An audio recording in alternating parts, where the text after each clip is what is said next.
Hey everyone, Morgan here. So today I wanted to talk about how much food you should be storing. Now, there are so many websites and places that recommend that you store like at least a year's worth of food and people get really down on themselves and they say, "Well, I'm never going to get there. So I might as well just not even, store food, right?" Or, there's these YouTubers or whoever that's saying, you must have this amount of food stored. Otherwise, you're just going to die. You're not going to survive, right? The fact is, there is no hard and fast rule when it comes to how much food you should store. There are so many variables that we have to consider. We have to consider, first of all, storage space. We happen to have this very small pantry. Now, this is stuffed with food, and it's not very deep and it's very narrow, but at least we have a pantry, right? We also have some closet space. You have under your bed, you can store it in bins and use those as tables. I've done a video about how to store food and water. And you do this with any of your preps, with toilet paper, your hygiene preps, your whatever preps that you can, you find places for this stuff to go, right? And it's the same concept with food storage. You find places for this to go. But there is a limit to how much you can store, we all have our limits as far as, space goes, okay? Now, outside of space, we have to think about our budget. How much money are we able to actually spend on our food storage? Even with doing just a few cans a week and stuff, it really does add up. But some of us just can't afford a year's worth of food. We're having to rotate it. We're eating it because we have to eat it. Whatever the case may be. Getting a year's worth of food, it's a big task, and it can take some of us a long time, especially those of us that don't have a lot of extra income to spend on, getting a year's worth of supply. And then we have to think about the longevity of this year's worth of supply, right? So if you have just freeze-dried food, great, that's going to last, forever. But storing a year's worth of freeze-dried food, I don't know if you guys have ever seen it on the websites and stuff. I'm going to put a picture here. It's still a lot of food, even the freeze-dried stuff. And even especially canned foods and stuff that you just get from the grocery store. Acquiring a year's worth of this stuff can really add up. And, like I said, it comes right back to space. How much space you have.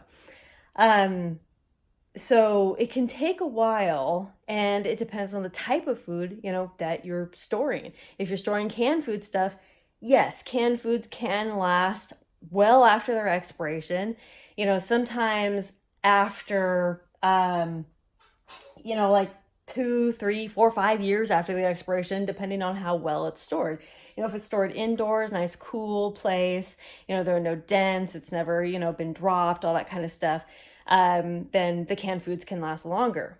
So in wrapping this up, I think that so many people get discouraged because they read, these people saying you must have this much of food, otherwise you're just going to die and you're never going to be prepared. And they get discouraged and they're like, well, I'm never going to have a year's worth of food. Well, I'm never going to have, 3 months worth of food. My personal recommendation is to at least get 2 weeks worth of food and water. I know that is doable for the majority of people. 2 weeks worth of food and water is, even if it is just the canned stuff, and the flour and whatever else that you're storing, the rice, all that.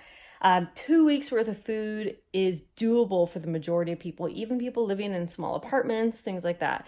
I recommend at least the 2 weeks plus the food that's going to be in your bug out bag and plus the little bit of food that you store in your car kit, like we store freeze-dried food in our car kits in our car because that's generally not going to go bad. So we try to store that in our car.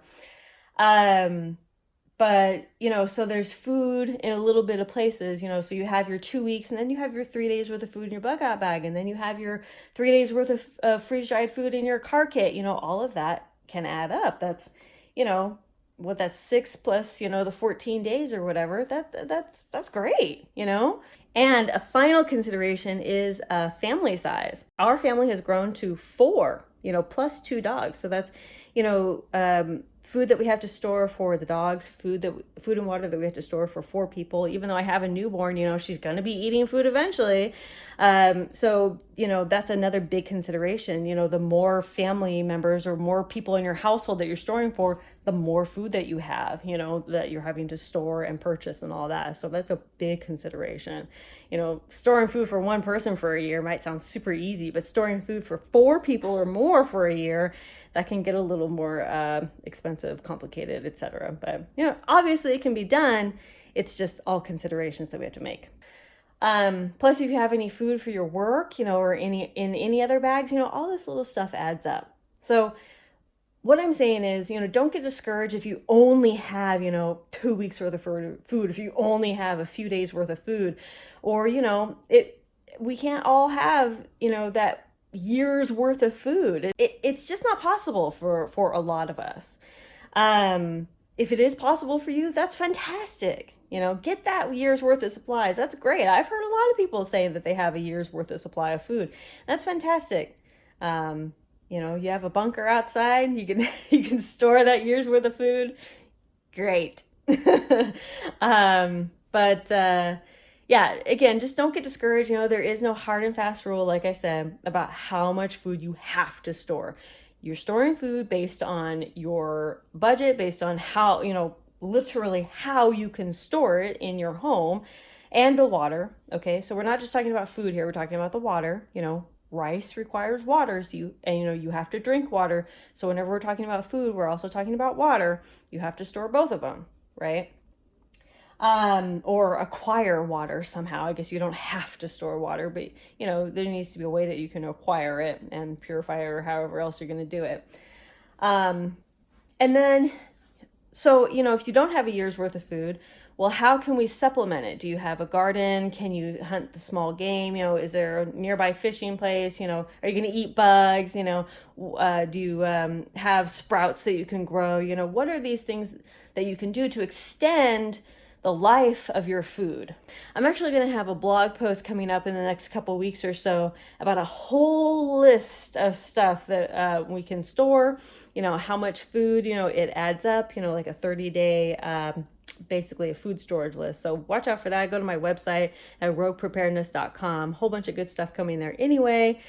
So I hope this has made sense, and this has eased the mind of people, just getting prepared or who are preparing, and that there's no hard and fast rule. Just do the best that you can, get as much food as water as you possibly can to be the best prepared that you can.